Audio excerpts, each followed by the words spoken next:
গাছের তলায় রোদ্দুর থেকে এসে দাঁড়িয়ে আছি, এত শান্তি লাগছে। তো আপনাদেরকে আমি 10খানা আজকে গাছের সাথে পরিচয় করাবো। 10 গাছ হচ্ছে জাম, খুব জনপ্রিয় গাছ।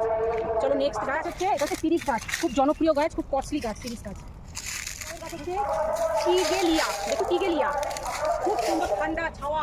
এগুলো কিন্তু সব নতুন নতুন গাছের নামগুলো আপনাদের। নেক্সট গাছ হচ্ছে গাব গাছ, একটা হচ্ছে গাব গাছ, কাঠবাদাম গাছ, খুব সুন্দর ঠান্ডা পুরো ছাওয়া। নেক্সট গাছ হচ্ছে বট গাছ, সবসময় আমরা জানি বট গাছের তলা খুব ঠান্ডা গাছ। বিলাতি বেল, আমরা তো নর্মালি বেল দু রকম দেখেছি, পদ বেল আর মিষ্টি বেল, যেটা আমরা খাই শরবত করে। আর এটা হচ্ছে বিলাতি বেল, এটা খাই কিনা জানি না, কেউ যদি খেয়ে থাকে অবশ্যই কিন্তু জানি। আমরা জিলাপি কিন্তু খেয়েছি, আমি ফার্স্ট টাইম দেখি জিলাপি গাছ। আমি কিন্তু জিলাপি গাছ আগে কখনো নামও শুনিনি আর দেখিনি, এই ফার্স্ট টাইম দেখছি জিলাপি গাছ। কি সুন্দর ছাওয়া দিয়েছে, একদম ছাতার মতন হয়ে গাছটা পুরো, পুরো ছাতার মতো। গাছ হচ্ছে বাসন্তী রানী, রানীর মতন বিরাট করছে লেকের মধ্যে, একটা পুরো রানীর মতন বিরাট। প্রিয় একটা গাছ হচ্ছে বকুল গাছ। মানুষের প্রাণ এরাই বাঁচিয়ে রেখেছে। অবশ্যই কিন্তু ভিডিওটা তোমরা কিন্তু কমেন্টে জানাবে। আর প্লিজ চ্যানেলটাকে সাবস্ক্রাইব করো, আর ফেসবুকের সমস্ত বন্ধুকে বলছি ফলো করে দিও, শেয়ার করে দিও, যাতে আরও অনেক বন্ধুরা দেখতে পারে। চলো টাটা, বাই, লাভ ইউ।